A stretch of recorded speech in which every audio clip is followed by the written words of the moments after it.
Bab 691 aku bisa tetap bertahan padanya di masa depan. Hampir dalam sepersekian detik, Ye Feng memeluk Lu Xiaoya dan berguling di tanah. Kotak yang berisi peta harta karun rahasia Raja Xiang terjatuh ke tanah, tetapi dia tidak mau repot-repot mengambilnya. Dentang. Hampir di saat yang bersamaan, sebilah pedang katana dingin tiba-tiba menebas tempat mereka berdua baru saja berdiri. Percikan api segera menyembur dari ubin lantai yang keras, dan retakan sedalam 1 inci pun tertinggal di sana. Orang bisa bayangkan, jika Ye Feng tidak bereaksi tepat waktu, mereka berdua akan terbelah dua. Seorang pria berbaju ninja hitam berguling cepat, meraih kotak kayu di tanah, dan berbalik untuk melarikan diri.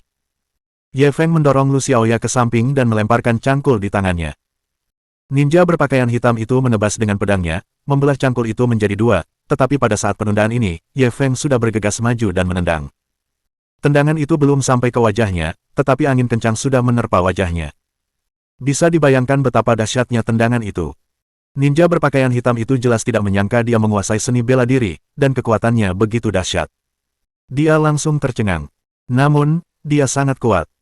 Meskipun sempat tertegun sejenak, dia tetap bereaksi tepat waktu. Dia cepat-cepat mencondongkan badan ke belakang dan nyaris menghindari tendangan Ye Feng, lalu dia melakukan salto ke belakang 2 kali dan melompat keluar dari jangkauan serangan Ye Feng. Setelah berhasil lolos, dia tidak meneruskan perlawanannya dan berbalik hendak menyerbu keluar lagi. Tidak mudah bagi Ye Feng untuk mendapatkan peta harta karun rahasia Raja Xiang. Bagaimana mungkin dia bisa mengambilnya begitu mudah? Ia menghentakkan kaki dengan keras dan melesat keluar seperti bola meriam. Ia mencengkeram pergelangan kaki ninja itu dan melemparkannya ke belakang. Ninja itu gagal melarikan diri. Ia jelas-jelas murka. Setelah mendarat, niat membunuh terpancar di matanya, ia langsung mengayunkan katananya dan menebas Ye Feng. Keduanya sudah bertukar beberapa jurus sebelum Lu Xiaoya akhirnya tersadar. Ia langsung bermandikan keringat dingin. Jika Ye Feng tidak menariknya tepat waktu, dia pasti sudah dipenggal sekarang. Ini adalah pertama kalinya dia begitu dekat dengan kematian, hampir berpapasan dengan malaikat maut. Dia menyelamatkan hidupnya, jadi dia bisa mengandalkannya di masa depan, hehe. Ye Feng, hati-hati. Pada saat ini, Ye Feng sudah terkunci dalam pertempuran dengan ninja itu. Ini adalah pertama kalinya dia bertarung melawan ninja, dan rasa ingin tahu di hatinya jauh lebih besar daripada rasa takut. Harus dikatakan bahwa gerakan orang ini sangat aneh dan seringkali melampaui ekspektasinya. Untungnya, indranya sangat tajam, dan ia seringkali dapat memprediksi gerakan lawan sebelumnya. Meskipun tidak bersenjata, ia tidak dirugikan dan bahkan masih memiliki sebagian kekuatannya. Saat mereka berdua bertarung semakin sering, dia perlahan mulai mampu memahami taktik lawan, dan pertarungan pun menjadi semakin apik. Ninja tidak lebih dari ini. Setelah memahami tipu daya pihak lain, dia langsung merasakan sedikit penghinaan di hatinya dan hendak melakukan serangan balik. Ninja itu juga sedikit cemas. Perintah yang diterimanya hanyalah untuk merebut peta harta karun rahasia Raja Xiang, jadi dia benar-benar tidak ingin terlibat dengan pihak lain. Terlebih lagi, pemuda di depannya terlalu kuat. Bisa dibilang dia adalah orang terkuat yang pernah ditemuinya. Dia semakin tidak berdaya menghadapinya. Jika kebuntuan ini berlanjut, itu akan sangat merugikannya. Sambil memikirkan hal ini, dia mengayunkan katananya ke arah selangkangan Ye Feng. Jika pilihannya tepat, Ye Feng hanya akan bisa makan persik itu keren seumur hidupnya. Ia buru-buru mundur selangkah. Sebelum dia bisa berkumpul kembali, penglihatannya tiba-tiba kabur dan dia benar-benar kehilangan jejak ninja itu. Ia buru-buru melihat sekeliling dan mendapati orang itu seolah menghilang tanpa jejak.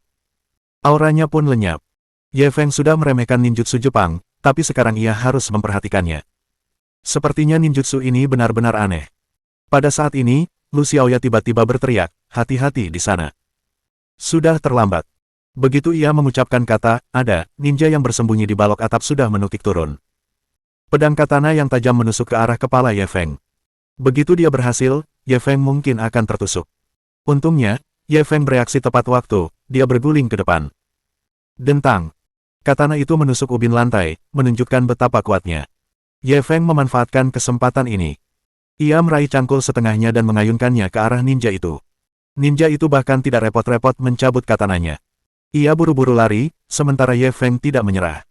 Ia mengejarnya sambil mengayunkan cangkulnya. Awalnya ini adalah pertarungan antara Wing Chun dan ninjutsu, tetapi gayanya tiba-tiba berubah dan menjadi sedikit lucu. Lu Xiaoya tercengang. Setelah ninja kehilangan katananya, kekuatannya sangat berkurang dan dia tidak memiliki sedikit pun kekuatan untuk melawan. Ye Feng tidak terburu-buru. Ia mengayunkan cangkulnya dan mengejarnya di sekitar halaman.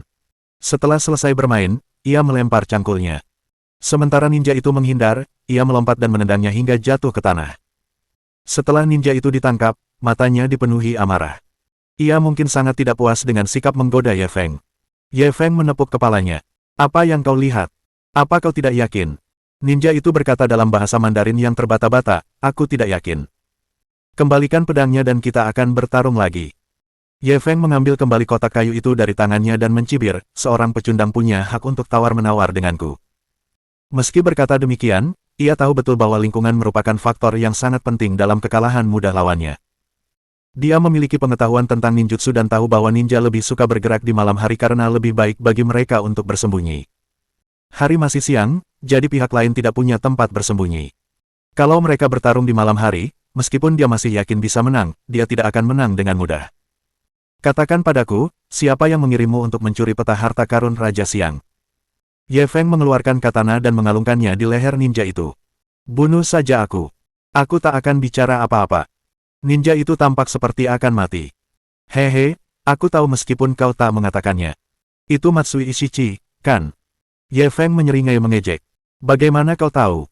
Di tengah kalimatnya, ninja itu menyadari bahwa dia telah keceplosan dan segera menutup mulutnya. Sebenarnya, jawabannya sudah jelas. Mengapa Matsui Ishichi ikut serta dalam pelelangan rumah ini? Mungkinkah dia benar-benar tertarik dengan rumah ini? Mungkinkah itu terjadi? Orang Jepang datang jauh-jauh ke Yangcheng untuk membeli rumah. Hanya ada satu kemungkinan. Dia juga datang untuk peta harta karun Raja Siang. Karena untuk peta harta karun, dia pasti tidak akan puas setelah didiskualifikasi. Kini, seorang ninja dari Jepang tiba-tiba muncul untuk merebut peta harta karun Raja Siang. Bahkan orang bodoh pun tak akan percaya bahwa keduanya tak ada hubungannya. Bab 692 sebenarnya, martabat tidaklah penting. Pada saat ini, Lu Xiaoya berjalan mendekat dan membuka kotak kayu itu. Ia mengeluarkan 3 lembar peta harta karun dan mengamatinya dengan saksama sejenak. Apakah ini benar-benar peta harta karun? Ye Feng tak kuasa menahan diri untuk memutar matanya. Omong kosong, ini bukan peta harta karun, kenapa aku harus susah payah mencarinya? Lu Xiaoya tampak tak percaya. Sudah menemukan semuanya. Kapan kau akan mencari harta karun itu? Bisakah kau mengajakku? Ye Feng mendorongnya ke samping dengan nada jijik. Kau ada di mana-mana, minggirlah. Lu Xiaoya cemberut dan melotot ke arahnya dengan enggan. Ye Feng tidak peduli lagi padanya. Ia berbalik menatap ninja itu. Aku beri kau satu kesempatan. Kalau kau mau hidup, bawa aku ke Matsui Ishichi segera. Ninja itu meliriknya dengan jijik. Orang Cina bodoh, beraninya kau mengancam ninja pemberani dengan kematian. Apa kau pikir semua orang Jepang sepengecut dirimu? Aku benar-benar ingin melihat seberapa beraninya kamu. Ye Feng tersenyum tipis. Ia segera mengeluarkan jarum perak dan menusukkannya ke titik akupuntur Baihui, Xiaguan, Tiantu, dan Dazui-nya. Serangkaian teknik akupuntur ini disebut 28 jarum tangisan hantu. Itu jelas satu-satunya cara untuk memaksa pengakuan. Ia tidak tahu mengapa ada teknik akupuntur yang begitu kejam dalam kitab suci kantong hijau. Dia pernah mencoba pada dirinya sendiri sebelumnya, dan dia tidak tahan lagi setelah 3 jarum. Terakhir kali, dia menggunakan 8 jarum pada Ning Tua, dan pihak lain mengaku dalam waktu kurang dari 30 detik. Dari sini, terlihat betapa mengerikannya teknik akupuntur ini. Kekuatan ninja itu jauh lebih tinggi daripada Ning Tua. Ia mengira tulangnya akan lebih keras dan siap menggunakan beberapa jarum lagi. Tanpa diduga, tepat saat dia menggunakan jarum ke-6, ninja itu sudah berteriak, aku akan membawamu menemuinya, kumohon ampuni aku. Lu Xiaoya, yang berdiri di samping, tercengang. Ia mengira ninja itu tangguh ketika melihat betapa keras kepalanya. Ia tak menyangka ninja itu begitu tak berguna. Ia berkompromi dalam waktu kurang dari 2 detik. Ye Feng juga menatap ninja itu tanpa berkata-kata. Sial, kau memang berani. Ninja itu tampak malu. Kau iblis. 2 detik tadi adalah momen paling mengerikan yang pernah dialaminya. Meskipun itu adalah latihan menyimpang yang telah dijalaninya sejak kecil, itu tak lebih dari 1000 kali lebih menakutkan daripada ini. Dia lebih suka bunuh diri. Dia tidak ingin mengalami siksaan seperti ini lagi. Ye Feng menyimpan jarum perak itu. Ia berdiri dan menendang pantatnya. Kalau begitu berhenti bicara omong kosong, cepat bangun dan pimpin jalan. Ninja itu melotot padanya dan berkata, aku ninja yang mulia. Tolong lindungi harga diriku. Ye Feng terhibur olehnya. Kau ingin harga diri, kan? Baiklah, selama kau bisa bertahan 10 detik di bawah jarum peraku, aku akan memberimu harga diri. Setelah berkata demikian, dia ingin mencabut jarumnya lagi. Ninja itu begitu ketakutan hingga ia buru-buru bangkit dari tanah. Tidak. Tidak perlu, sebenarnya. Martabat tidaklah sepenting itu. Kalau begitu, pimpin jalan dengan patuh. Kalau kau terus bicara omong kosong, kau akan mendapat masalah. Ye Feng sudah kehabisan kesabaran. Dia segera mendesaknya. Ninja itu tidak berkata apa-apa lagi dan dengan patuh memimpin jalan. Lu Xiaoya lalu pergi ke sisi Ye Feng. Kau belum berjanji padaku. Apa kau akan membawaku mencari harta karun? Ye Feng sakit kepala. Dia sudah berjanji pada Su Jingxin. Dia hanya butuh satu beban tambahan. Jika dia punya beban lagi, apa yang akan terjadi? Nona, berburu harta karun itu sangat berbahaya. Kalau terjadi apa-apa padamu, kakek dan ayahmu akan membunuhku. Namun, Lu Xiaoya menolak untuk melepaskannya. Aku tidak peduli. Aku hanya ingin berburu harta karun bersamamu. Kalau kau tidak mengajakku, aku hanya akan. Ye Feng tidak takut. Apa yang akan kamu lakukan? Lu Xiaoya benar-benar tak bisa memikirkan cara untuk mengancamnya. Ia segera berjalan ke pagar pembatas di sampingnya. Aku akan melompat turun dari sini. Ye Feng melirik danau buatan itu. Kalau begitu, kau bisa melompat masuk. Air di danau ini paling tinggi sampai pinggangmu. Kau bisa mandi air dingin. Lu Xiaoya begitu marah hingga dia tidak bisa berkata apa-apa. Tepat pada saat ini, sesuatu yang tidak terduga terjadi. Ninja yang tadinya patuh memimpin jalan, tiba-tiba menyerbu ke arah Lu Xiaoya tanpa peringatan apapun, sementara mereka berdua lengah. Dia tahu betul bahwa dia bukan tandingan Ye Feng. Jika dia ingin melarikan diri, dia hanya bisa memulai dari Lu Xiaoya. Selama dia berhasil menangkapnya, Ye Feng pasti akan melepaskannya. Terlebih lagi, 3 pecahan peta harta karun Raja Xian ada di tangannya, membunuh 2 burung dengan 1 batu. Karena perubahan itu terjadi terlalu cepat, Lu Xiaoya tidak bisa bereaksi sama sekali. Ia hanya menatap kosong ke arah ninja itu dan lupa bereaksi. Ye Feng, yang berada di samping, mencibir. Ia tidak sebodoh itu untuk lengah menghadapi musuh yang kuat. Ia selalu memperhatikan setiap gerakan musuh. Melihat bahwa dia sebenarnya ingin menyandera, itu hanya angan-angan belaka. Tepat saat ninja itu melancarkan gerakannya, katana di tangannya langsung menebas secara horizontal. Engah! Katana itu sangat tajam. Ia mengiris kaki kanan ninja itu seperti mengiris tahu. Ninja itu tidak bereaksi tepat waktu dan terus menyerang. Namun, ketika ia melangkah maju dengan kaki kanannya, ia tiba-tiba menyadari bahwa tidak ada apapun di bawah lututnya. Separuh betisnya tertinggal. Celepuk. Dia terhuyung dan jatuh ke tanah, darah mengucur dari kaki kanannya. Melihat pemandangan berdarah seperti itu, Lu Xiaoya langsung mundur ketakutan. Namun, ia tak sengaja menginjak udara dan jatuh ke dalam kolam. Bab 693. Apakah kamu tidak memiliki jiwa kemanusiaan? Tolong, aku tidak bisa berenang. Lu Xiaoya terus berjuang di dalam kolam, tampak sangat menyesal. Meskipun air di kolam tidak dalam dan tidak membahayakan nyawanya, Ye Feng tetap melompat ke dalam kolam untuk menyelamatkannya. Saat dia menariknya ke atas, mereka berdua sudah basah kuyup. Hahaha. Ye Feng melihat keadaannya yang menyedihkan dan tertawa sangat keras hingga dia tidak dapat menahan diri untuk tidak terjatuh ke depan dan ke belakang. Aku sudah begini, dan kamu masih tertawa. Apa yang kamu tertawakan? Lu Xiaoya merasa malu sekaligus marah saat dia melotot ke arah lelaki ini. Ye Feng tersenyum saat tatapannya berangsur-angsur berubah menjadi panas membara. Lu Xiaoya mengenakan gaun sutra putih hari ini. Sebelumnya, ia tak bisa melihat apapun. Kini, karena gaun itu basah kuyup, gaun itu melekat sempurna di tubuhnya yang halus, memperlihatkan lekuk tubuhnya yang sempurna. Terutama beberapa bagian yang menonjol, mereka malah lebih menggoda. Lu Xiaoya sedang membersihkan tanaman air di tubuhnya ketika ia menyadari bahwa pria ini tiba-tiba terdiam.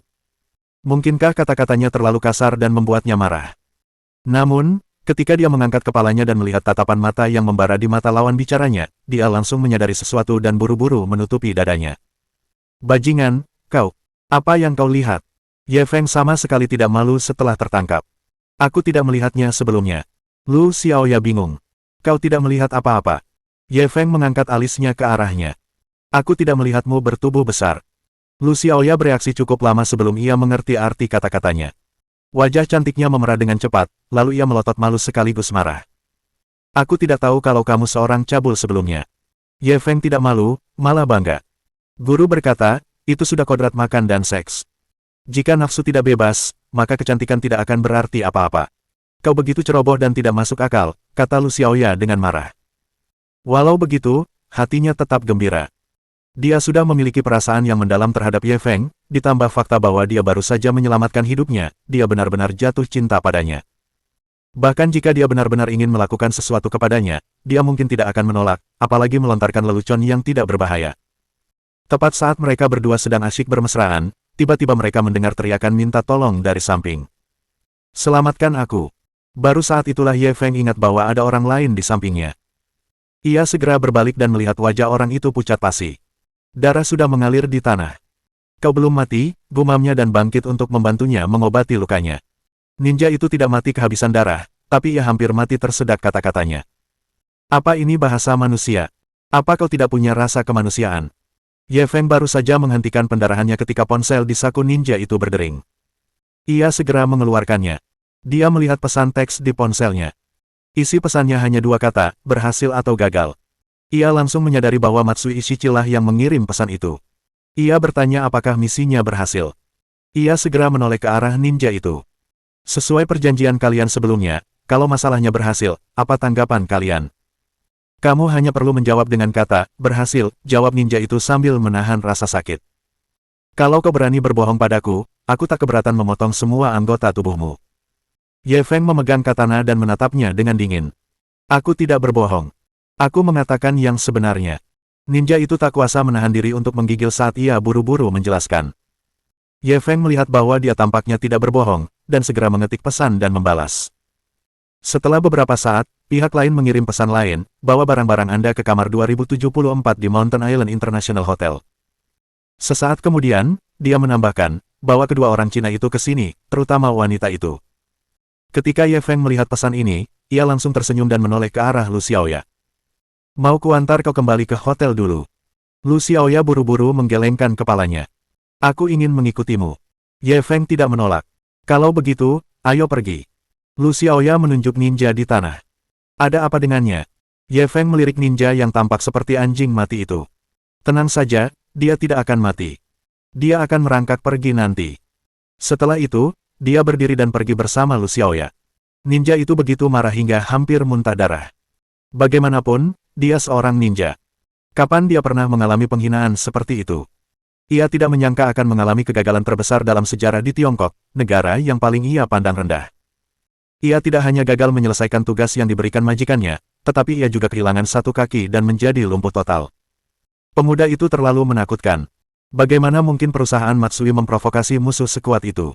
Sungguh bodoh. Dengan pikiran itu, dia bangkit dan memeluk betisnya, sambil mengandalkan kaki satunya untuk melompat keluar dengan kuat.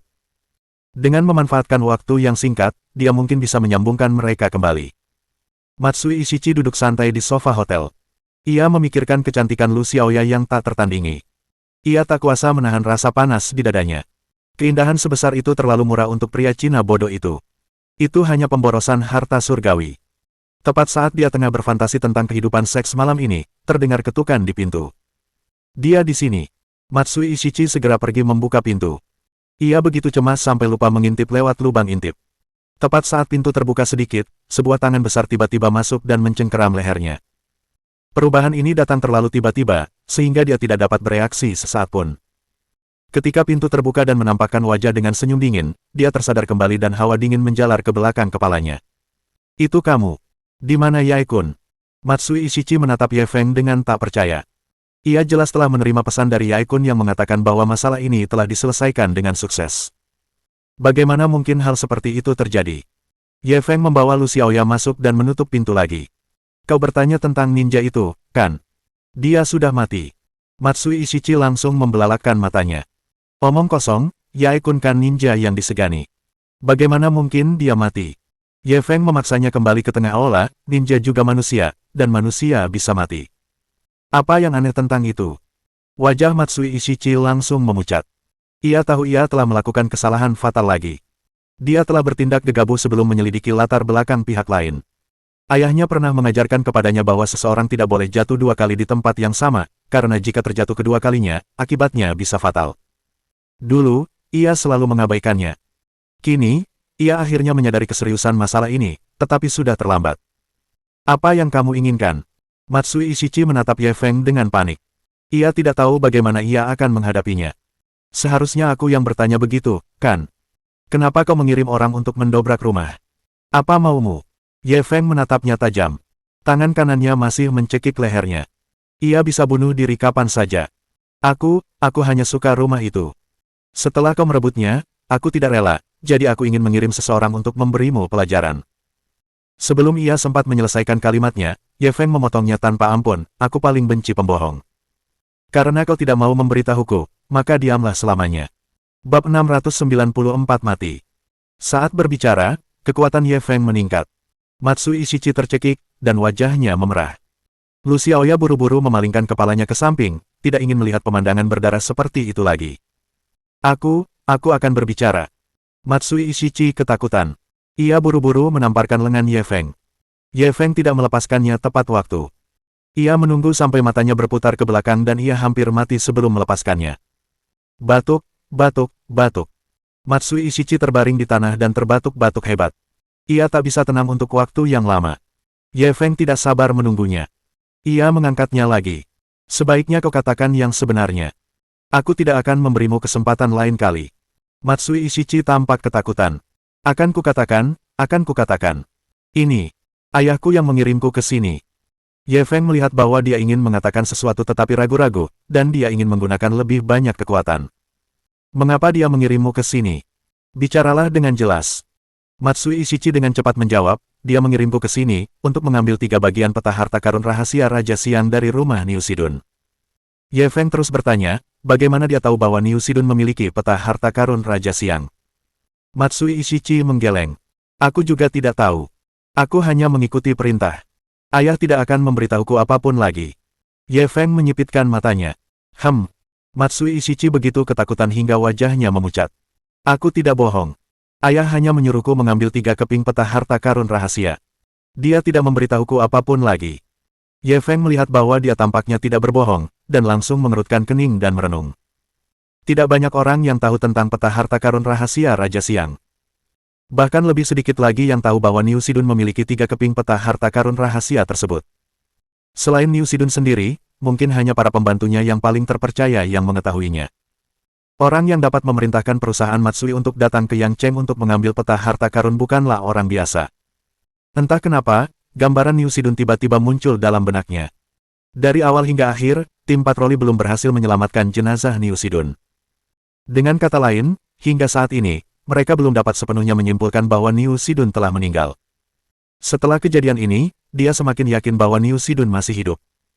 Dengan musuh yang begitu kuat mengintai dalam kegelapan, hal itu benar-benar membuat orang tidak dapat tidur dan makan dengan tenang.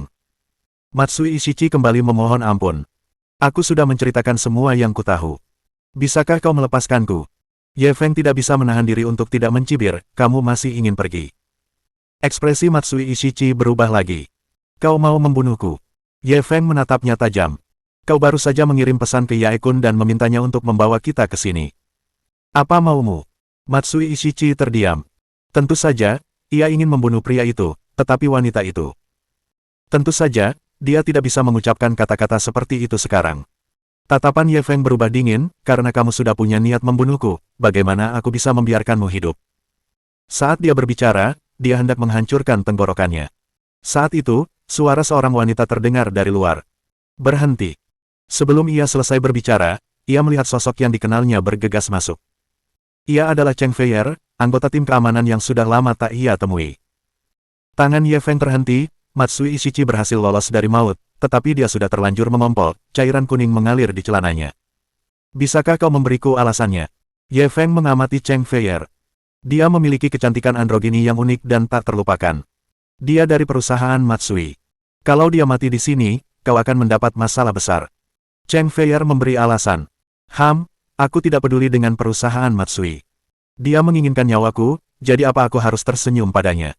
Aku akan membunuh orang ini. Jika kau ingin menangkapku, silakan saja, kata Ye Feng sambil terus menyerang. Cheng Feier tidak menyangka orang ini begitu melanggar hukum hingga ingin membunuh seseorang di depannya, seorang anggota tim keamanan. Namun, ia tahu ia bukan tandingannya, jadi ia hanya bisa berkompromi. Lepaskan dia. Sebagai gantinya, aku bisa memberitahumu satu hal. Ye Feng berhenti bergerak lagi dan berbalik menatapnya. Ada apa? Biarkan dia pergi dulu. Katakan padaku apa yang kau inginkan terlebih dahulu, baru aku bisa menilai apakah nilainya layak untuk ditukar. Cheng Feier belum pernah melihat orang seperti itu sebelumnya. Ia bahkan mulai menawar dengannya. Setelah meredakan amarah di hatinya, ia hanya bisa menyerah lagi. Jiang Bingkun sudah mati. Dia dipukul dengan paku di kuil saat di penjara dan meninggal. Mendengar ini, Ye Feng melepaskan Matsui Ishichi, mati. Apa yang kau lakukan? Bagaimana bisa kau membiarkan saksi sepenting ini mati? Cheng Feier sedikit marah, tetapi ia berusaha sekuat tenaga menahan diri. Kami telah mengawasinya dengan sangat ketat. Siapa yang tahu metode apa yang digunakan pihak lain untuk mendekatinya? Hanya bisa dikatakan bahwa iblis 10 kaki lebih tinggi daripada Tao. Ye Feng mengerutkan kening dan merenung sejenak, apakah menurutmu Niu Sidun yang melakukannya? Cheng Feier juga mengangguk ringan. Kami juga menduga hal ini, tapi untuk saat ini kami belum punya bukti. Ye Feng menunjuk Matsui Ishichi, apakah kita masih butuh bukti?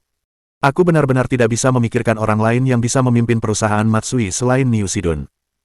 Cheng Feier langsung tersenyum. Kalau Niu Sidun masih hidup, berarti kau dalam bahaya. Dari nada bicaranya, dia tampak sedang menyombongkan diri. Bab 695 jadi Anda suka ini. Aku sudah memberimu bukti kejahatan Niu Sidun. Kalian harus melindungi keselamatanku.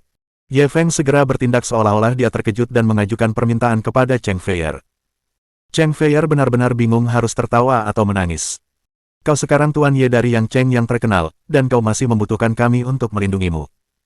Ye Feng bisa mendengar sarkasme dalam kata-katanya dan langsung membalas, apakah aku butuh perlindungan atau tidak, itu urusanku, apakah kau perlu memberikan perlindungan atau tidak, itu urusanmu.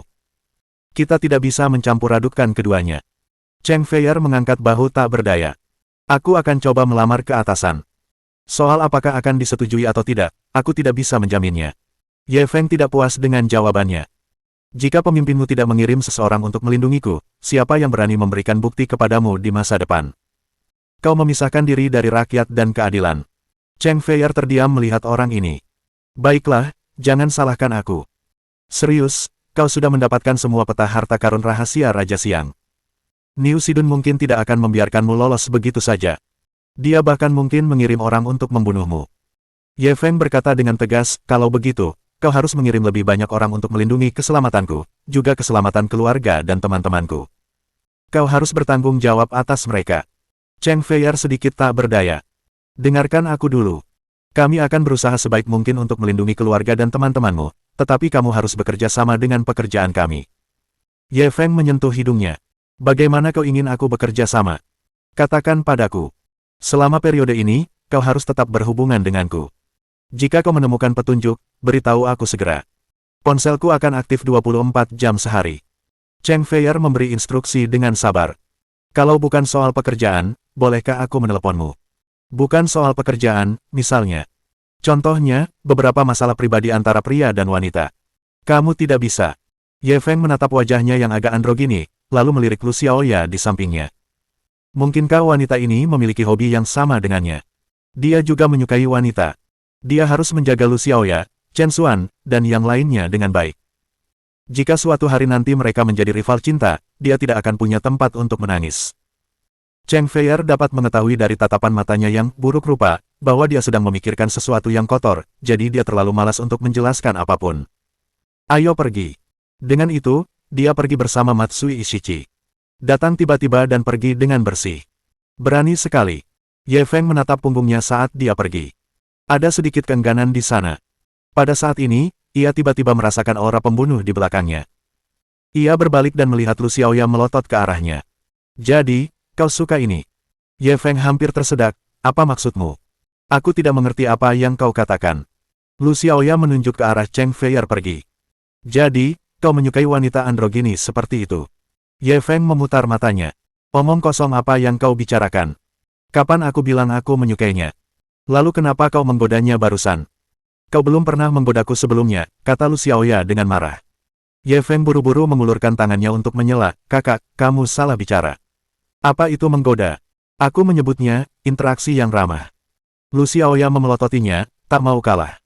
Lalu kenapa kau tidak berinteraksi denganku dengan ramah? Sambil berbicara dia tak lupa membusungkan dadanya. Ye Feng menelan ludahnya. Apa kau benar-benar ingin berinteraksi denganku sesering itu? Lu Xiaoya sedikit gugup dengan tatapannya, tetapi dia tetap berpura-pura tegar. Ya, berani. Ye Feng tersenyum. Beranikah dia? Sepertinya wanita ini masih belum mengerti gayanya. Kamu memintanya, jadi jangan salahkan aku. Setelah mengatakan itu, dia berjalan mendekat dan menutup pintu.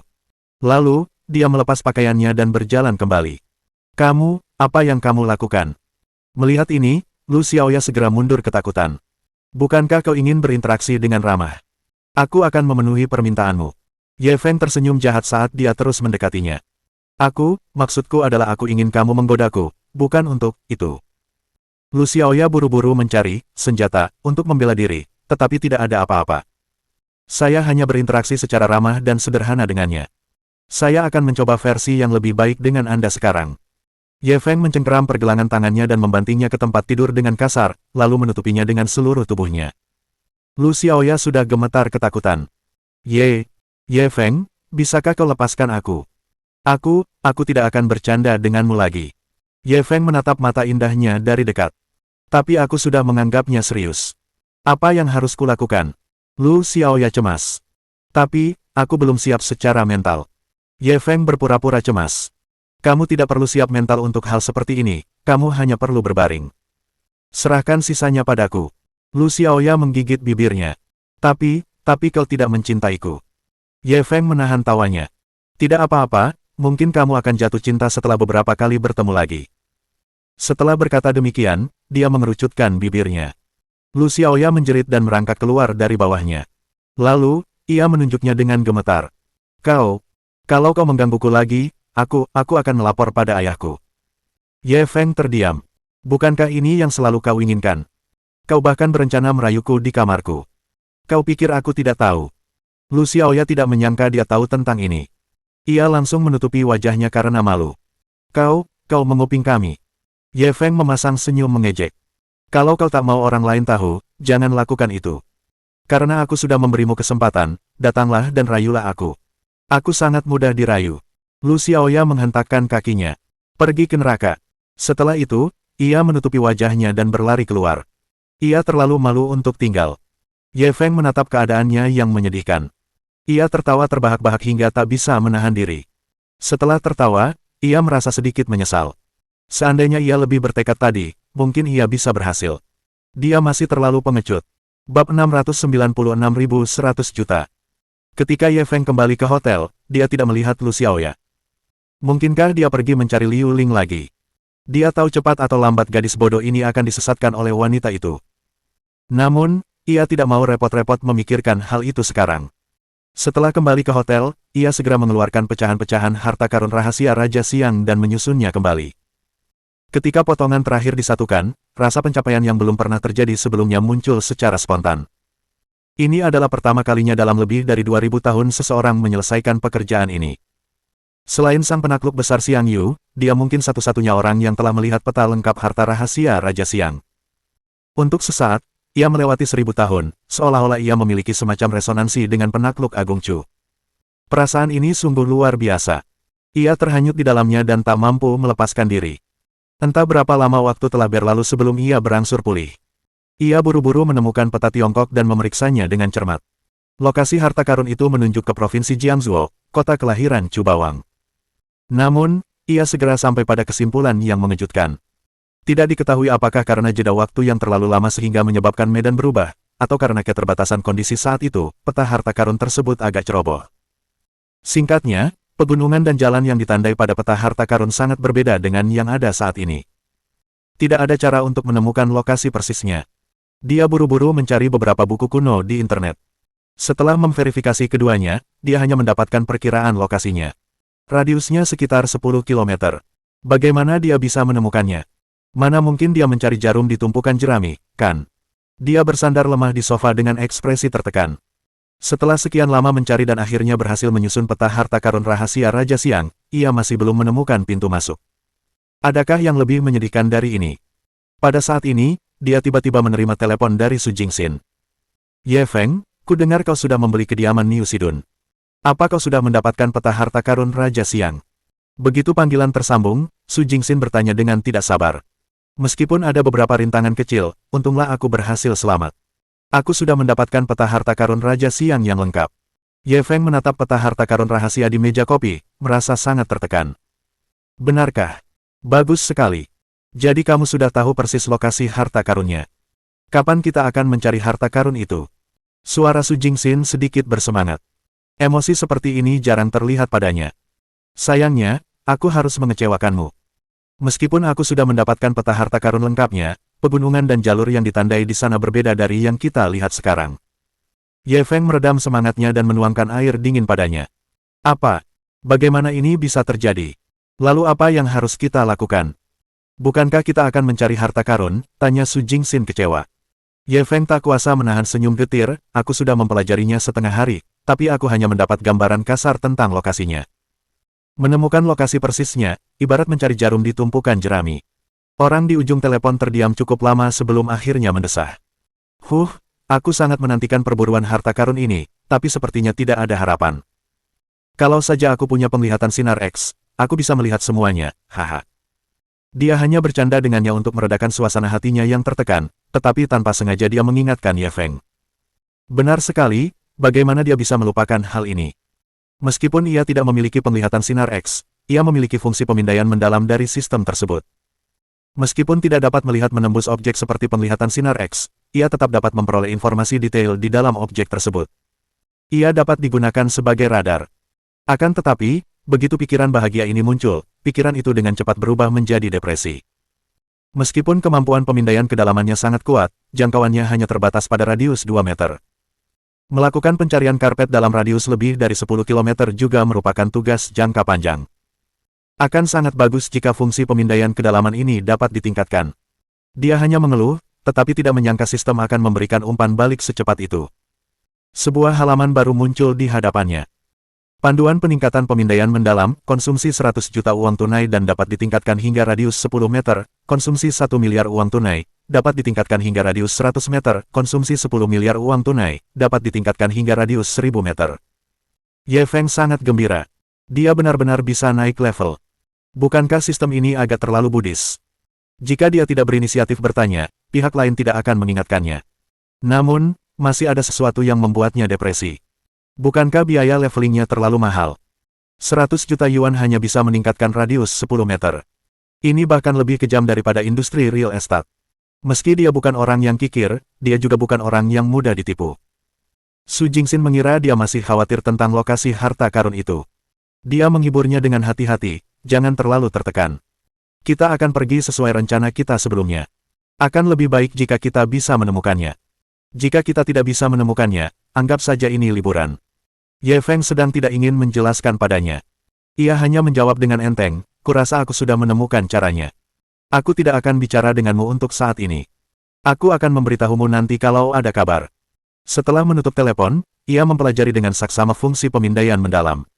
Pada saat ini, halaman fungsi pemindaian mendalam sistem telah muncul dengan tombol pemutakhiran.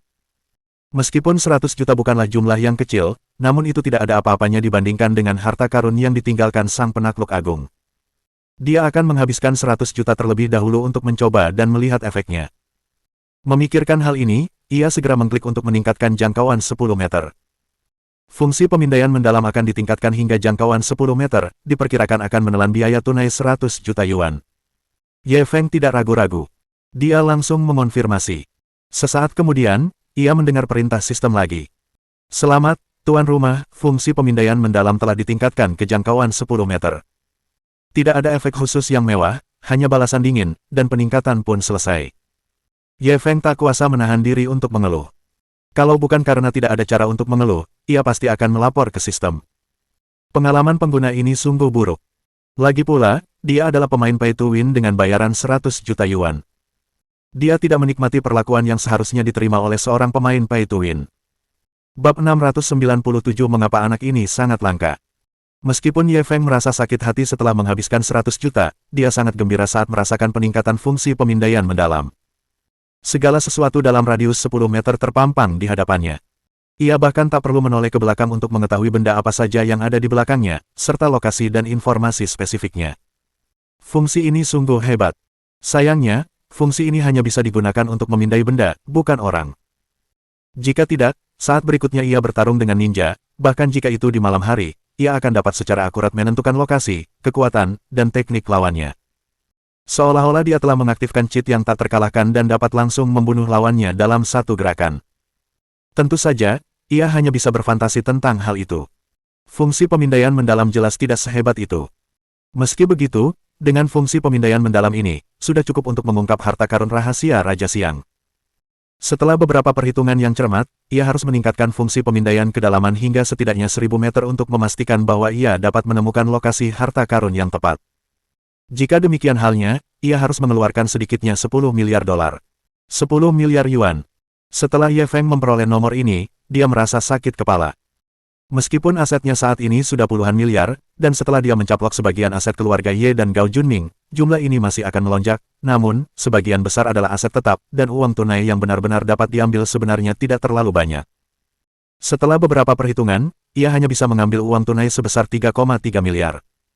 Masih ada selisih sebesar 7,7 miliar. Bagaimana dia bisa mendapatkan uang sebanyak itu dalam waktu sesingkat itu? Dia tidak mungkin menjual asetnya, kan? Ini benar-benar mustahil. Semua asetnya adalah aset berkualitas tinggi dengan potensi masa depan yang tak terbatas. Bagaimana mungkin dia menjualnya begitu mudah? Metode apa lagi yang mungkin dia miliki? Saat dia sedang sakit kepala, dia tiba-tiba menerima telepon dari Xia Qiu. Beberapa hari yang lalu, dia secara pribadi pergi ke perjamuan Ye Cheng untuk memohon bantuannya, yang membuatnya sangat tersentuh. Dia memikirkan kapan dia bisa bertemu dengannya dan berterima kasih secara langsung, tetapi dia tidak menyangka Ye Cheng akan berinisiatif menelepon. Setelah panggilan tersambung, suara Xia Qiu yang terbata-bata terdengar dari ujung sana. Itu. Adeganku sudah selesai. Besok. Kebetulan aku sedang tidak ada rencana kerja. Kamu. Ye Feng terhibur olehnya. Kamu mau mengajakku berbelanja, kan? Meskipun dia tidak melihatnya, dia tetap tahu kalau wajahnya memerah. Itu. Apa kau punya waktu? Kalau tidak, lupakan saja. Aku. Ya, kalau ada yang mengajakku kencan, aku mungkin tidak punya waktu. Tapi, Superstar Xia jarang mengajakku. Sesibuk apapun aku harus meluangkan waktu untuk itu. Kamu, jangan bilang begitu, aku malu. Apa yang membuatmu malu? Katakan padaku, kamu mau pergi kemana? Aku tidak terlalu akrab dengan Yang Cheng, jadi lebih baik kau yang memutuskan. Ye Feng merenung sejenak. Tiba-tiba ia teringat jalan antik itu. Apa dia tidak khawatir mencari uang? Kalau dia pergi ke jalan barang antik untuk mencari, mungkin dia bisa mendapatkan beberapa barang besar. Kalau begitu, ayo kita pergi ke jalan barang antik. Jalan antik. Oke, aku belum pernah ke sana. Kita ketemu di jalan itu besok pagi. Kalau begitu, kesepakatannya sudah bulat. Sampai jumpa besok. Baiklah, sampai jumpa besok. Xia Qiu sedang dalam suasana hati yang baik, dan suaranya jauh lebih ringan dari sebelumnya. Apakah dia bahagia bertemu dengannya? Ye Feng buru-buru berlari ke kamar mandi dan bercermin. Kenapa anak ini begitu langka? Begitu banyak wanita cantik datang ke rumahnya satu demi satu. Tentu saja, dia hanya mendesah. Dia tidak cukup percaya diri untuk dicintai semua orang. Setelah mencuci piring, dia pergi tidur. Malam itu, ia bermimpi. Ia bermimpi memiliki sekelompok istri dan selir. Ia mengamati lebih dekat dan melihat Chen Xuan, Xia Qiu, Lu Xiaoya, Shen Baitian, dan segerombolan wanita cantik lainnya. Mereka semua berebut untuk menjadi teman tidurnya. Dalam dilemanya, dia akhirnya memilih untuk berbagi hujan dan embun, dan tidur bersama. Setelah bangun, dia bersandar di tempat tidur dan merenung cukup lama sebelum pergi mandi dan berganti pakaian. Saat ia mengendarai Blue Cham Knight yang mencolok ke jalan antik, hal itu menarik perhatian banyak orang. Alasan utamanya adalah mobil ini terlalu mencolok. Sulit untuk tetap rendah hati. Banyak wanita cantik yang bahkan meliriknya dengan genit. Bagi orang lain, para wanita ini mungkin bagaikan dewi, tetapi baginya, mereka hanyalah wanita biasa-biasa saja. Setelah memarkir mobil di tempat parkir, dia langsung menelepon Xia Qiu. Cantik, kapan kamu sampai? Suara Xia Qiu Dong langsung terdengar dari ujung sana. Aku sudah di sini. Aku berdiri tepat di belakangmu. Ye Feng berbalik dan mencari cukup lama, tetapi dia tetap tidak melihatnya. Tidak, apa kau salah orang? Pada saat itu, seseorang menepuk pundaknya. Dia berbalik dan melihat seorang wanita berjas hitam berdiri di belakangnya. Ada ikat pinggang dengan warna yang sama di pinggangnya, membuat pinggangnya tampak lebih ramping. Dia mengenakan sepasang sepatu bot hitam, dan kakinya lurus dan ramping. Dia mengenakan baret hitam di kepalanya dan kacamata penerbang besar di pangkal hidungnya, menutupi separuh wajahnya. Kalau tidak diperhatikan baik-baik, tidak akan ketahuan kalau ini Xia Qiu. Ye Feng tak kuasa menahan tawa, perlukah kau membungkus dirimu seperti ini? Kau di sini untuk berbelanja atau menjadi mata-mata? Xia Qiu mengangkat bahu tak berdaya. Aku tak bisa menahannya. Inilah tragedi menjadi figur publik. Aku harus berhati-hati bahkan saat berbelanja. Kalau aku dikenali, nanti aku jadi tidak enak. Ye Feng bercanda, Bukan masalah besar kalaupun kamu dikenali. Aku juga bisa muncul di berita. Aku bahkan sudah memikirkan judulnya. Pacar misterius Xiaqiyu terbongkar, ribuan penggemar patah hati. Hahaha. Xiaqiyu tak kuasa menahan tawa dan menutup mulutnya. Itulah yang kuinginkan. Aku tak butuh orang-orang membosankan itu menggangguku setiap hari. Mendengar ini, Ye Feng mengerutkan kening. Ada yang mengganggumu lagi. Siapa dia? Kalau kau cerita, aku akan membantumu menghadapinya. Melihat reaksinya, Xiaqiyu pura-pura melebih-lebihkan. Banyak. Setidaknya ada satu peleton tambahan. Bisakah kau menangani mereka? Ye Feng menunjukkan ekspresi percaya diri. Kalau begitu kita akan hadapi mereka satu persatu. Aku ingin lihat siapa yang begitu keras kepala sampai berani mengganggu Xiaqiyuku. Ketika Xiaqiyu mendengar ini, dia merasa seperti telah memakan madu. Ye Feng melihat bahwa kata-katanya telah membuat wajah Xiaqiyu berubah menjadi bunga persik, hatinya bergetar. Meskipun hari ini dia tidak memakai riasan wajah, bagi wanita cantik seperti dia, meski tanpa riasan wajah, dia tetap cantik tiada taraf. Xiaqiyu, kamu sangat cantik. Xiaqiyu tidak menyangka Ye Feng akan begitu gamblang. Bab 698 Anda sebenarnya seorang ahli barang antik. Meskipun ia telah dipuji oleh banyak orang sejak kecil, ia sudah bosan mendengarnya. Namun, ketika mendengar pujian itu, jantungnya tak kuasa menahan debaran liar. Bagaimana dia harus menanggapinya? Jika dia berkata, "Tidak, aku tidak cantik sama sekali," apakah dia akan menganggapnya terlalu munafik? Jika dia berkata, "Terima kasih atas pujiannya," apakah dia akan berpikir bahwa dia terlalu keras kepala? Dia kebingungan. Ye Feng juga bereaksi saat ini. Ia terlalu belak-belakan, dan mungkin akan membuat gadis itu takut. Ia pun segera terbatuk 2 kali. Itu. Ayo masuk. Ada banyak orang di jalan. Kamu harus mengikuti dengan saksama. Setelah berkata demikian, dia memimpin jalan menuju jalan antik. Xiaqiyu tidak tahu apa yang sedang terjadi, tetapi dia tiba-tiba mengikutinya dan memasukkan tangan kecilnya ke dalam genggamannya. Tubuh Ye Feng menegang saat dia berbalik. Xiaqiyu sudah merasa malu. Ia segera memalingkan wajahnya dan berpura-pura penasaran dengan perabotan di jalan. Jantungnya berdebar kencang, seolah-olah akan melompat keluar. Bibir Ye Feng melengkung membentuk senyum yang tak terlihat. Ia berbalik dan melanjutkan berjalan menuju jalan antik. Mereka berdua tampak seperti pasangan kecil, membuat orang lain iri. Ye Feng tidak terlalu lama tenggelam dalam tempat yang nyaman. Ia selalu mengingat misinya hari ini. Selain menemani para wanita cantik berbelanja, ia juga harus menyelesaikan masalah keuangannya. Oleh karena itu, begitu dia memasuki jalan antik, dia mengaktifkan fungsi pemindaian mendalam.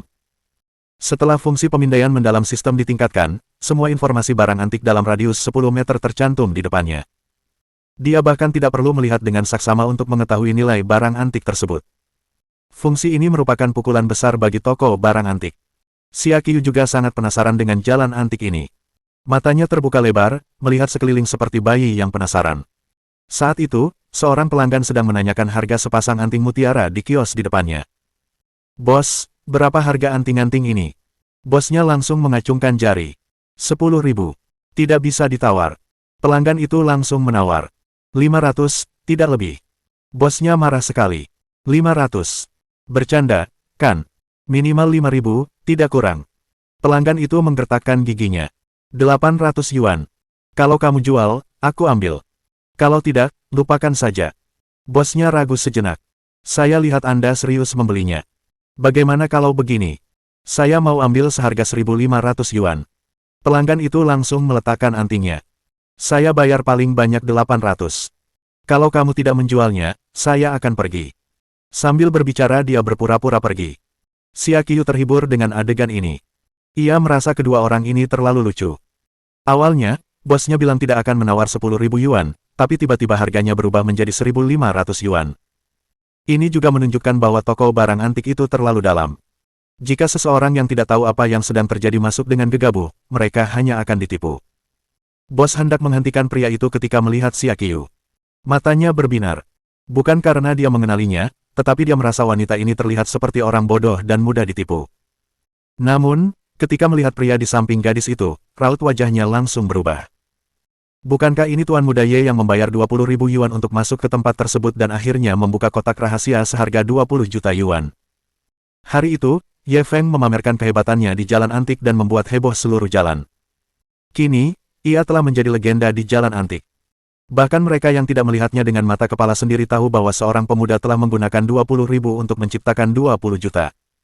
Ye Feng juga memperhatikan tatapan Xia Qiu. Apa? Kamu suka anting-anting itu? Xia Qiu mengangguk. Cantik sekali. Ye Feng tidak berkata apa-apa lagi. Ia langsung menggenggam tangannya dan berjalan ke kios. Bos, berapa harga anting-anting itu? Bosnya meliriknya dan langsung memutar matanya. 100.000. Mata Xia Qiu melebar. Bos, kau keterlaluan. Kau bilang mau menjualnya seharga 1.500, dan sekarang kau mau menjualnya seharga 100.000. Bosnya tertawa tanpa malu. Itu dulu, dan sekarang sudah. Kalau aku jual ke dia seharga 1.500, aku jual ke kamu seharga 100.000. Xia Qiu sangat marah. Bagaimana mereka bisa berbisnis seperti ini? Dia langsung menarik lengan Ye Feng. Ye Feng, ayo pergi. Apa dia benar-benar berpikir kita bodoh? Ye Feng tentu tahu mengapa pemilik toko ini menaikkan harga. Ia tersenyum pahit. Sepertinya dia tidak bisa bertahan hidup di jalanan barang antik lagi. Selama dia menyukai sesuatu, orang-orang akan langsung menaikkan harganya. Bagaimana dia bisa bermain? Kemudian, Xia Qiu menyadari fenomena aneh. Keduanya baru saja melangkah 2 langkah ketika melihat segerombolan orang bergegas menuju kios, berebut menanyakan harga kepada sang pemilik kios. Bos, 10.000 dolar. Saya mau anting itu. Saya akan membayar 110.000. Saya menawar 150.000. Saya akan membayar 160.000. Xia Qiu tercengang. Apa yang terjadi? Mengapa setelah Ye Feng melihatnya, bukan saja harganya tidak turun, malah banyak sekali orang yang menawar. Sepasang anting yang nilainya paling tinggi 1.000 yuan ternyata ditawar dengan harga 160.000 yuan. Bukankah ini terlalu berlebihan? Dia berbalik menatap Ye Feng dengan rasa ingin tahu, meminta jawaban. Ye Feng mengangkat bahu tak berdaya, sekelompok orang bodoh, jangan merendahkan dirimu ke level mereka. Setelah itu, dia membawanya ke kios lain. Namun, adegan ini terus berlanjut. Setiap kali Ye Feng menanyakan harga, pemilik kios akan menaikkan harga selangit. Setelah Ye Feng pergi, sekelompok orang akan berbondong-bondong datang dan bersaing untuk mendapatkan harga. Xia Qiu tidak bodoh, jadi dia cepat tahu apa yang sedang terjadi. Kelompok orang ini menaruh kepercayaan buta pada Ye Feng. Selama benda itu adalah benda yang pernah dilihatnya sebelumnya, seolah-olah dia telah mendapatkan sertifikasi resmi, semua orang pasti akan berbondong-bondong mendatanginya. Kau sebenarnya seorang ahli barang antik. Dia menatap laki-laki di depannya dengan tidak percaya. Bab 699 dihadapkan. Dalam kesan Xia Qiu, Ye Feng memang cukup kuat. Saat pertama kali bertemu dengannya, dia hanyalah seorang mahasiswa biasa. Dia bahkan belum pernah menghadiri konser. Dialah yang mengundangnya untuk menonton. Baru setengah tahun, tapi dia sudah kaya dan bahkan menjadi bosnya. Pengkultusan bisnis semacam ini sudah sangat mengagetkannya. Baru sekarang dia sadari bahwa semakin dia memahami Ye Feng, semakin asing pula perasaannya. Pria ini bagaikan lubang tanpa dasar. Setiap kali kau mengira telah melihat wajahnya secara utuh, ia akan langsung memberimu kejutan atau kejutan yang tak terduga. Dia tidak pernah menyangka bahwa dia tidak hanya berbakat dalam berbisnis, tetapi juga sangat ahli dalam hal barang antik. Ye Feng melihat tatapan mata seperti itu dan segera mengingatkannya, jangan terlalu penasaran dengan seorang pria, karena itu sangat berbahaya. Wajah cantik Xia Qiu sedikit memerah saat dia memelototinya. Siapa yang penasaran denganmu? Apa kau tidak merasa terlalu baik tentang dirimu sendiri? Ye Feng tidak keberatan. Baguslah, jangan salahkan aku karena tidak mengingatkanmu. Setelah berkata demikian, dia menariknya dan meneruskan berjalan-jalan. Sepanjang perjalanan, ia hampir tidak menemukan apapun. Ia juga melihat beberapa barang bagus, tetapi ketika pihak lain melihat bahwa ia ingin membelinya, semuanya meminta harga yang sangat tinggi. Harga akhir yang diminta tidak jauh berbeda dengan harga sebenarnya. Ia tidak ingin membuang-buang napas.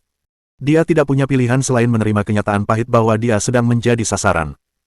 Xia Qiu tak kuasa menahan tawa melihat ekspresi depresinya. Sepertinya kau jadi sasaran kritik publik. Asal kau minta harga, mereka akan minta harga selangit, haha. Ye Feng mencubit hidung kecilnya dengan marah. Apa kau senang melihatku menderita? Xia Qiu buru-buru menepis tangannya. Saat ia melepaskannya, hidungnya memerah karena cubitan itu, dan ia merasakan sakit yang luar biasa hingga air matanya hampir keluar. Ye Feng melihat ekspresinya dan tertawa bangga. Xia Qiu menggertakkan giginya karena marah dan terus memukulnya dengan tangan kecilnya. Candaan genit mereka menarik perhatian banyak orang di jalan, dan wajah mereka dipenuhi rasa iri. Saat itu, ia mendengar suara seorang pria dari samping. Iya, bukankah barang-barang di jalan antik ini terlalu murah? Tuan muda ini sama sekali tidak pantas untuk bertindak. Sungguh mengecewakan. Suaranya begitu keras hingga separuh jalan mendengarnya. Ye Feng dan Xia Qiu juga melihat dengan rasa ingin tahu. Mereka melihat pria itu sedang mengintip Xia Qiu. Ketika melihatnya sedang melihat ke arah Xia Qiu, pria itu langsung memalingkan muka, berpura-pura sedang berjalan-jalan. Pria itu berusia sekitar 30 tahun dan tampak sangat biasa, tetapi ia mengenakan pakaian bermerek. Atasannya Armani, celananya Givenchy, sepatunya Burberry, bahkan ikat pinggangnya LV. Semuanya adalah barang mewah yang mahal, tetapi jika dipadukan, semuanya memberikan kesan tidak harmonis. Rantai emas setebal kelingking tergantung di lehernya, dan setidaknya 6 atau 7 dari 10 jarinya mengenakan cincin batu permata. Dia hampir saja mengukir kata di dahinya, kaya. Banyak orang telah mengejar Xia Qiu sebelumnya. Gerakan apa yang belum pernah dia lihat. Ia sama sekali tidak peduli dengan cara pria itu menarik perhatiannya. Ia bahkan menganggapnya agak kekanak-kanakan dan konyol. Bagaimana kalau kita ke sana dan melihatnya? Dia tidak lagi menatap orang itu. Dia langsung memegang lengan Ye Feng dan bersiap untuk pergi. Melihat hal itu, pria itu tak bisa lagi berpura-pura dan buru-buru mengejarnya. Cantik, sepertinya aku pernah melihatmu di suatu tempat sebelumnya. Xia Qiu bahkan lebih meremehkan rayuan klisenya. Benarkah? Ada banyak orang yang mirip di dunia ini, jadi wajar saja kalau kamu merasa mereka mirip. Meski berkata demikian, dia tidak berhenti berjalan. Pria itu terus menempel padanya seperti plester kotoran anjing. Aku tidak bercanda. Kau mirip sekali dengan sang superstar, Xia Qiu. Tidakkah kau pikir begitu? Sambil berbicara, dia memandang kedua pengikutnya di belakangnya. Kedua antek itu mengangguk kooperatif. Ya, mereka memang mirip. Pria itu terus merayunya. Menurutku kau seperti Xia Qiu kecil.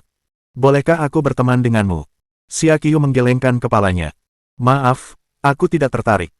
Pria itu buru-buru mempercepat langkahnya dan berhenti di depan mereka berdua.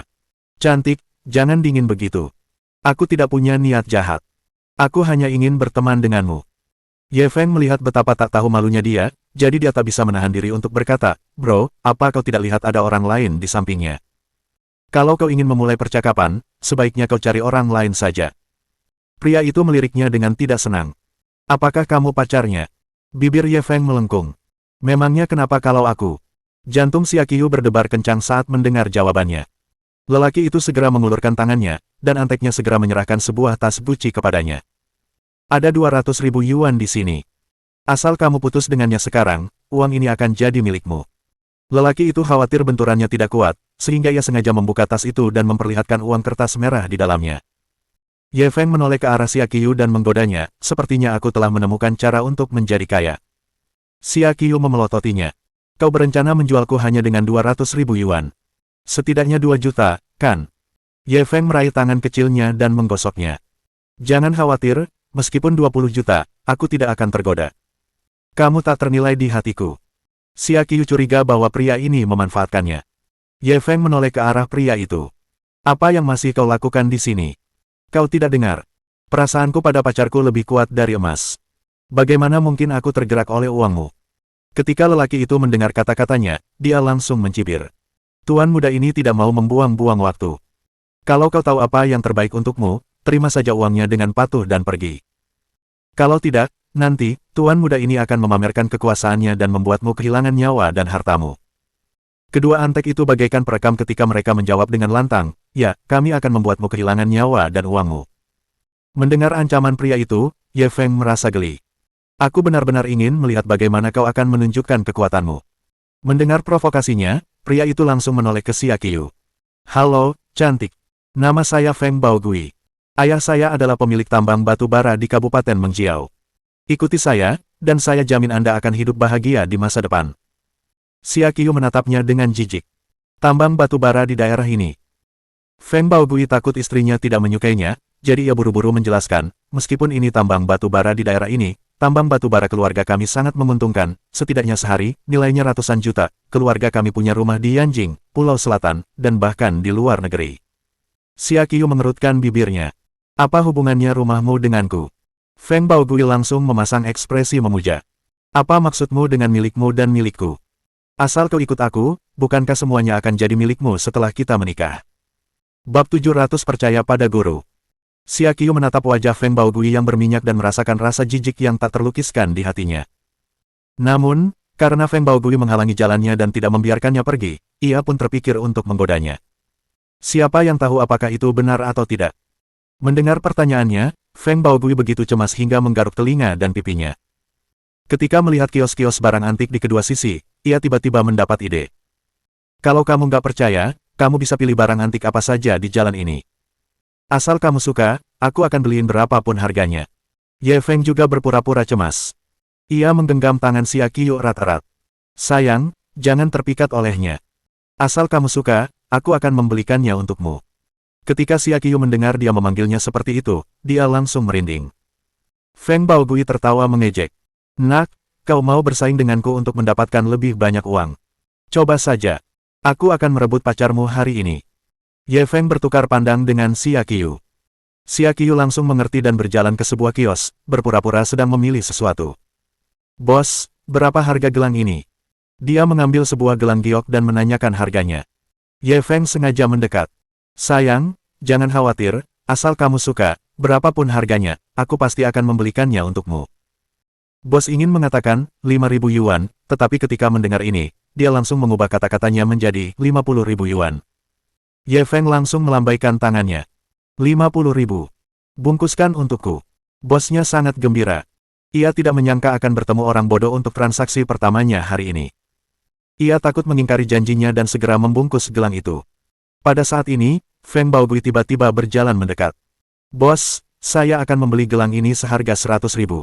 Bosnya mengira dia salah dengar. 100.000. Bercanda, iya. Feng Baogui segera mengeluarkan setumpuk uang kertas merah tebal dari tas gucinya. Apa aku terlihat bercanda? Mata bos langsung berbinar. Baiklah, baiklah, baiklah. 100.000 yuan, gelang ini milikmu. Ye Feng langsung kesal. Bos, kamu tidak menepati janjimu. Kita sudah sepakat tentang ini. Bagaimana kamu bisa melakukan ini? Sebelum bos sempat bicara, Feng Baogui sudah bicara. Kenapa omong kosongmu begitu? Kalau bos buka usaha, dia pasti akan menjualnya kepada siapapun yang menawar harga tertinggi. Kalau punya uang, terus naikkan harganya. Kalau tidak punya uang, pergilah ke tempat yang keren. Bosnya langsung mengacungkan jempol. Kata-kata pria ini sungguh bagus. Bukankah kamu belum bayar? Kalau begitu gelang ini tetap milikku. Aku bisa menjualnya kepada siapapun yang kuinginkan. Ye Feng melirik Xia Qiu dan langsung memasang ekspresi bingung, seolah-olah dia mencoba memutuskan apakah wanita ini pantas mendapatkan gelang ini atau tidak. Feng Baogui langsung menatapnya dengan tajam. Cantik, kau lihat itu. Di hatinya, kau bahkan tidak bernilai 100.000 yuan. Apa sebenarnya yang kau lihat dari pria seperti dia? Xia Qiu langsung menurutinya dan menunjukkan ekspresi marah. Yang bermarga Ye, apa maksudmu? Apa kau bahkan tidak rela membiarkanku menghabiskan 100.000 yuan? Ye Feng menggertakkan giginya dan memasang ekspresi putus asa. Aku tawarkan 110.000. Aku mau gelang ini. Mendengar tawarannya, Feng Baogui tertawa terbahak-bahak. Cuma 10.000. Apa kau tidak malu? Aku akan bayar 150.000. 160.000. 200.000. 210.000. 300.000. Ye Feng berpura-pura marah, dan terengah-engah. Kau keterlaluan. Bibir Feng Baogui sedikit melengkung. Ada apa? Apa ini menyakitkan? Dengan latar belakang keluargamu yang kecil, bagaimana mungkin kau pantas mendapatkan kecantikan ini? Kau benar-benar kodok yang bernafsu pada daging angsa. Senyum samar terpancar di wajah Ye Feng. Percaya atau tidak, bahkan jika aku tidak bertindak, kau tidak akan bisa membeli gelang ini. Feng Baogui menatapnya seolah-olah sedang menatap orang bodoh. Apa yang kau bicarakan? Kalau kau tidak bertindak, aku juga tidak bisa membelinya. Kau bercanda. Ye Feng tidak membuang-buang waktu lagi dengannya. Ia langsung berkata dengan keras, kurasa gelang ini setidaknya bernilai beberapa juta. Sayang sekali aku tidak membawa cukup uang, jadi aku hanya bisa menyesal melewatkannya. Orang-orang yang mengikutinya dari belakang langsung mengerumuni dan menanyakan harga kepada sang bos. Bos, berapa harga gelang ini? Bosnya terkejut melihat begitu banyak orang bergegas. Ia berkata dengan rasa bersalah, 300.000. Sebelum ia sempat menyelesaikan kalimatnya, seseorang langsung berkata, saya akan membayar 400.000 yuan. Saya mau gelang ini. Kau bercanda. Beraninya kau bilang kau menginginkan gelang yang disukai Tuan Muda Ye seharga 400.000. Aku akan membayar 500.000. Saya akan membayar 600.000. 700.000. Orang-orang ini seperti orang gila, menaikkan tawaran hingga ratusan ribu. Ini adalah harta karun yang telah disertifikasi oleh Tuan Kecil Ye sebagai bernilai beberapa juta. Uang apa ini? Saya yakin guru benar. Hanya dalam beberapa saat, harganya naik menjadi 1,2 juta. Ye Feng menatap Feng Baogui dengan senyum nakal. Tunggu apa lagi? Apa kau tidak akan melanjutkan penawaran? Feng Baogui menatap pria itu dengan linglung. Ia tidak mengerti mengapa pria ini berani menaikkan tawaran seperti orang gila hanya karena berteriak. Gelang yang awalnya bernilai 50.000 yuan langsung naik nilainya menjadi lebih dari 1 juta yuan. Ini lebih dari 1 juta yuan, bahkan dia merasa sedikit sakit hati. Tapi dia sudah terlanjur mengumumkannya. Kalau dia tidak terus mengikutinya, bagaimana dia bisa mengakhiri ini? Mohon dukungan dari omom ante-ante sekalian, buat subscribe atau sharekan novel Mimin ke Facebook kalian, agar channel Mimin bisa terus berkembang. Dengan begitu, Mimin bisa lebih semangat untuk up novel seru lain ke depannya. Sekiranya ada kebutuhan buat subback, silakan inbox Mimin atau tuliskan di kolom komentar, Mimin dulukan dengan ucapan terima kasih.